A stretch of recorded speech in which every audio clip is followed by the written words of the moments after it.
Before starting the video, I sincerely invite you to become an integral part of our community by subscribing to our channel. If the content resonates with the chords of your being, a simple gesture like hitting the like button or expressing your thoughts through comments will be highly appreciated. Hey there, folks.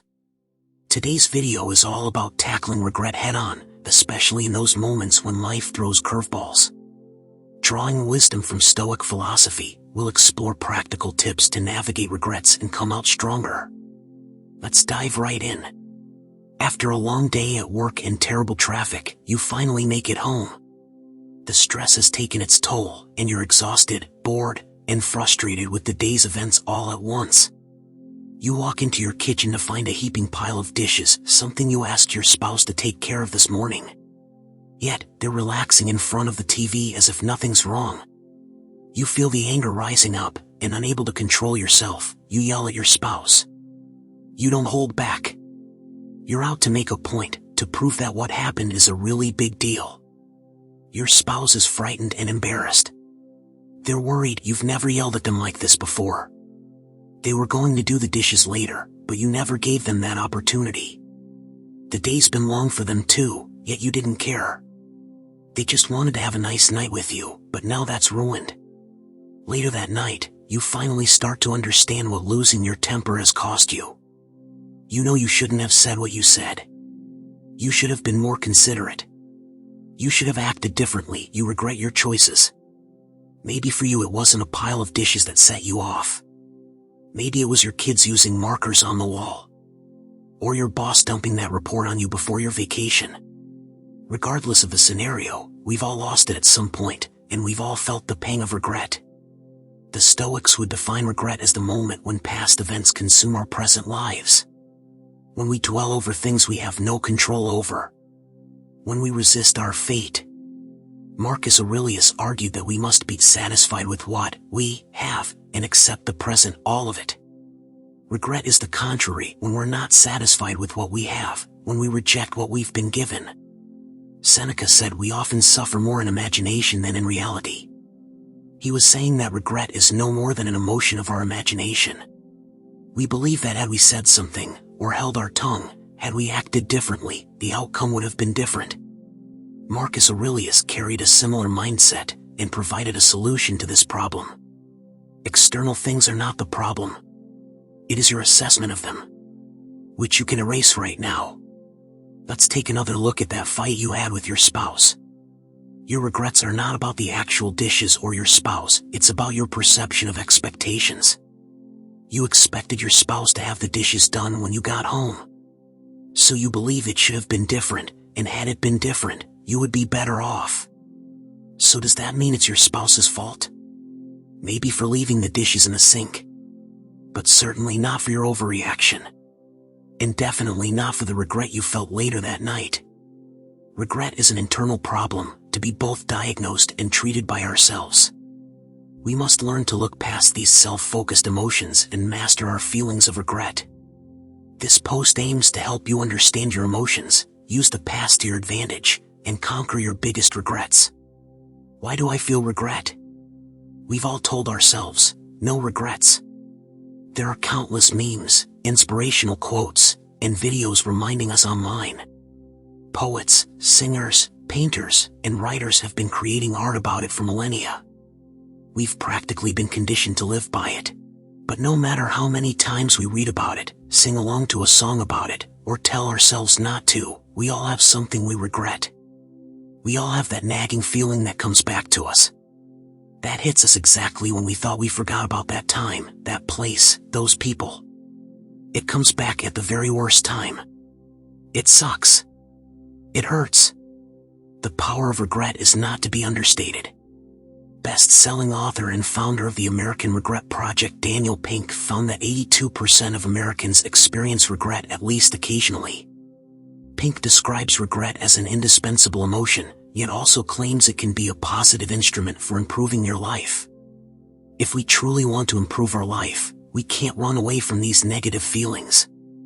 We can't hide them. But should we just accept this despair? Should we just come to terms living with regret? This is what the great writer Samuel Johnson must have been wondering near the end of 1775. With 1776 on the horizon, Johnson wrote in his diary, "When I look back on resolutions of improvement and amendment which have year after year been made and broken either by negligence, forgetfulness, vicious idleness, casual interruption, or morbid infirmity, when I find that so much of my life has been stolen unprofitably away, and that I can descry by retrospection scarcely a few single days properly and vigorously employed, why do I yet try to resolve again? I try because reformation is necessary and despair is criminal." Johnson came to terms with his past, but not with his regret.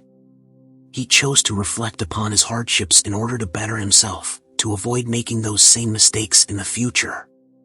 He chose to fight regret, not to wallow in it.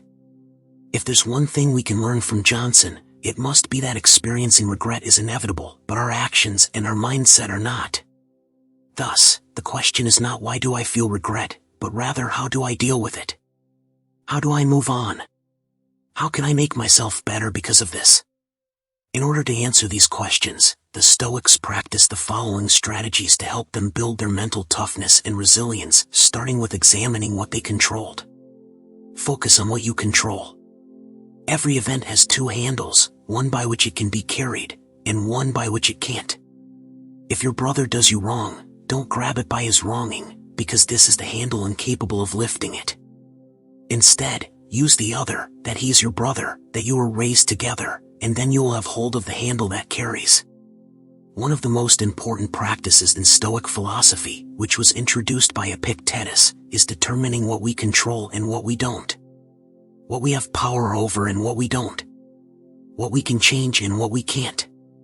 There are two ways in which we can look at the past, two handles we can grab, to use Epictetus' quote. The first handle forces us to perceive the past as an inevitable experience, destined to wrong and hurt us from the beginning. The opposite handle, however, allows us to extract the good parts, and use our experiences to benefit ourselves. In looking at past decisions, we must grab them by the latter handle. We must understand that what happened, happened. We must see that we can't change the past, no matter how much it hurt us or someone else. So what good does regret do? Absolutely nothing, as Holocaust survivor and author Dr. Edith Eger explained to Ryan Holiday on an episode of the Daily Stoic podcast. Ryan was discussing a relationship he regretted messing up, and Dr. Eger offered him one gift that would solve the guilt right then. "I give you a sentence," she said, "one sentence. If I knew then what I know now, I would have done things differently." "That's the end of that," she said. Guilt is in the past, and the one thing you cannot change is the past. As a society, we've become disillusioned by the idea of what we control. We all believe we have some control over the outcome of whatever we encounter. We all believe that if we keep thinking about what happened, somehow we'll be able to change what happened. Yet, we must come to terms with the fact that some things simply can't be changed. We must understand that some things are in our control and some that aren't. Say, if you regret getting a haircut, you're in control. You can style it, cover it, or just wait for it to grow out again. You command your situation. But if you regret cursing out your boss before quitting your job, you're not in control. You can't take back your words. Letting go is a necessary, if sometimes heart-wrenching gateway to genuine transformation, is how the always Zen basketball coach Phil Jackson put it. The Stoics called it the art of acquiescence, the giving up and the ascending of whatever things are so that they can be what they are to become. In one way, regret is just wishing things went the way we wanted them to. But by letting things become what they must, we are less likely to regret what we've done. In accepting that some things are simply out of our control, we are less likely to wish for a different outcome. The past is something we can't control anymore. We can't change what we said, what we did, or how we felt. We can, however, control the present. We control how we grow from our experiences. We control how we respond to adversity.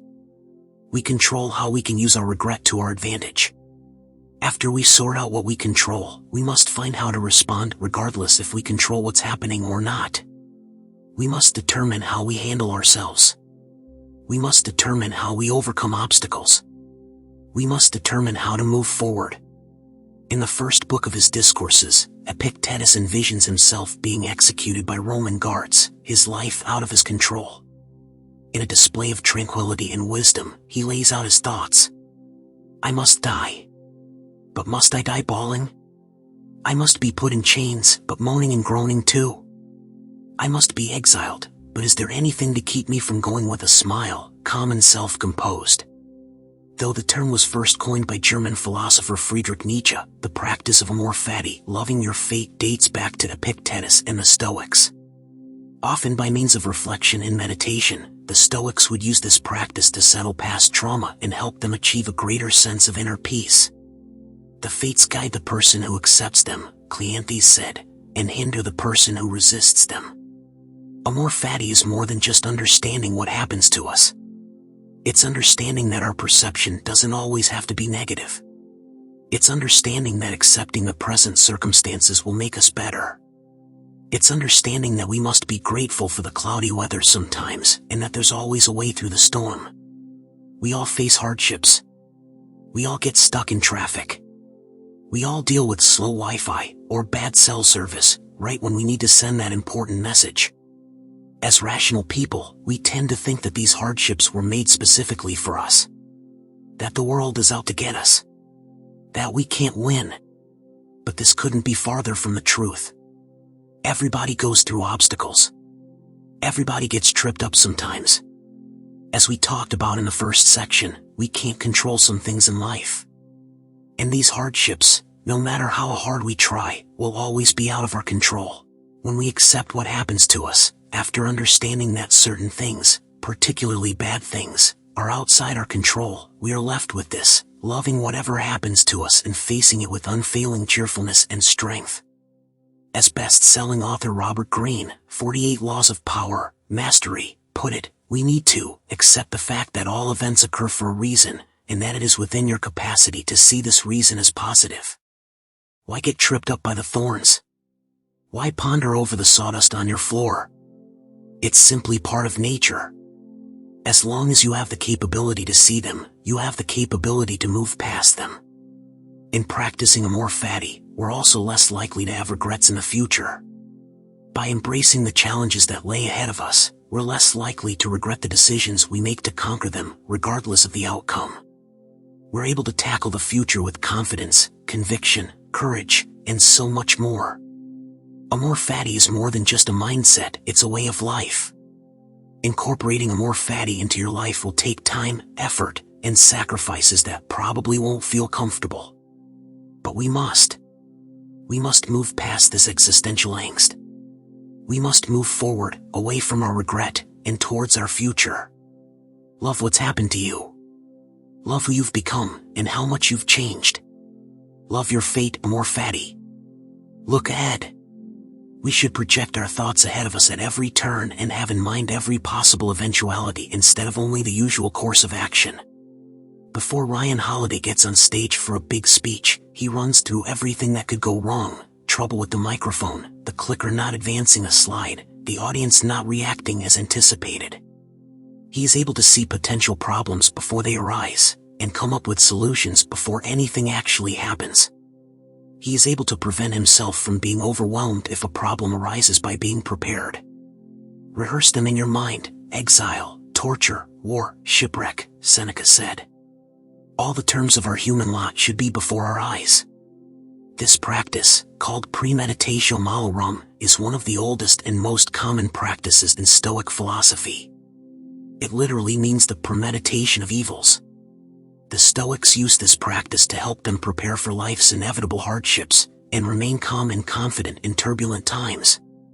The world isn't fair. We all know this. We don't always get what is ours, even if we've earned it.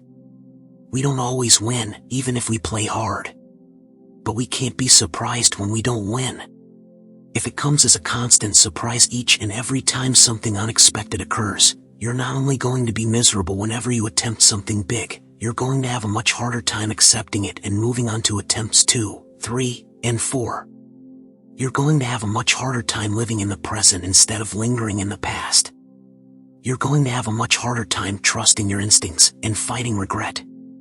There's perhaps no better personification of premeditatio malorum than the great Booker T. Washington.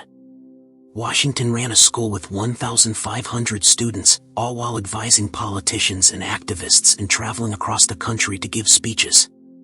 But how? How did he maintain this lifestyle, and with such striking success? When I begin my work in the morning, I expect to have a successful and pleasant day of it, but at the same time I prepare myself to hear that one of our school buildings is on fire, or has burned, or that some disagreeable accident had occurred, or that someone has abused me in a public address or a printed article for something that I have done or omitted to do, or something that he had heard that I had said, probably something I had never thought of saying. He envisioned the worst possible things that could happen to him throughout his day. Not only envisioned, but he expected them to happen. In doing this, Washington was more prepared for the hardships of the day. A canceled train couldn't be as bad as his school burning down. Being late to dinner couldn't be as bad as someone verbally abusing him in public. In preparing himself for challenges, Washington was simultaneously preparing himself for regret. Since he saw his fears right in front of him and anticipated them happening, he was less scared of the outcomes of his choices, and he was less likely to regret them. In the same manner, Epictetus used this to help him foresee all of the dangers that came with a seemingly easy decision: bathing. If you are going to bathe, represent to yourself the incidents usual in the bath: some persons pouring out, others pushing in, others scolding, others pilfering. For thus, if any impediment arises in bathing, you will be able to say, "It was not only to bathe that I desired, but to keep my will in harmony with nature, and I shall not keep it thus if I am out of humor at things that happen." Practicing premeditatio malorum allows us to be more prepared for life's inevitable setbacks. Though it may be hard to admit, everything will not go our way. We might not get that job that we want. We might not win that game. But we will be ready for any obstacles that cross our path. We'll know that we made the right decision, and we won't regret our choices. If you want to support me, do not forget to subscribe to my channel, share the video with a loved one, and write your feelings in the comments. I am grateful to you, my dear friends, for the support you gave me, especially for listening to me with the situations of your dreams. Stay happy until the day you reunite. See you, bye-bye.